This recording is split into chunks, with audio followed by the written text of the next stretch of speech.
Breaking news. पंढरपूरला जाणाऱ्या वारकऱ्यांसाठी मारेगाव पोलिसांचे मोठे आणि महत्त्वाचे पाऊल.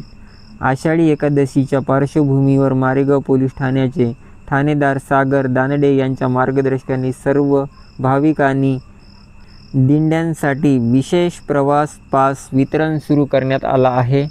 हा पास पूर्णपणे मोफत असून प्रवासादरम्यान आपत्कालीन मदत, सुरक्षितता आणि प्रवाशांची अधिकृत नोंद ठेवण्यासाठी हा उपक्रम राबवला जात आहे.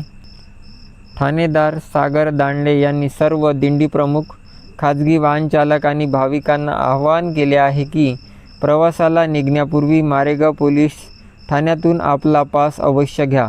पास मिळवण्याचे ठिकाण पोलीस स्टेशन मारेगाव. वेळ सकाळी 10 ते सायंकाळी 6. आवश्यक कागदपत्रे: आधार कार्ड, वाहन क्रमांक, चालकाचा परवाना आणि सर्व प्रवाशांचे नावे व मोबाईल नंबर व गाडीचे आरसी बुक. मारेगाव पोलिसांच्या या उपक्रमाचे सर्व स्तरावरून स्वागत होत आहे. अशा ताज्या आणि विश्वासार्ह बातम्यांसाठी आमचे इंस्टाग्राम पेज, यूट्यूब चॅनल आणि Vidarbha SP news portal follow करा. मी आहे सुरेश पाचभाई. भेटूया पुढच्या धडाकेबाज अपडेट्समध्ये. जय विठ्ठल, जय हरी विठ्ठल, जय हरी विठ्ठल.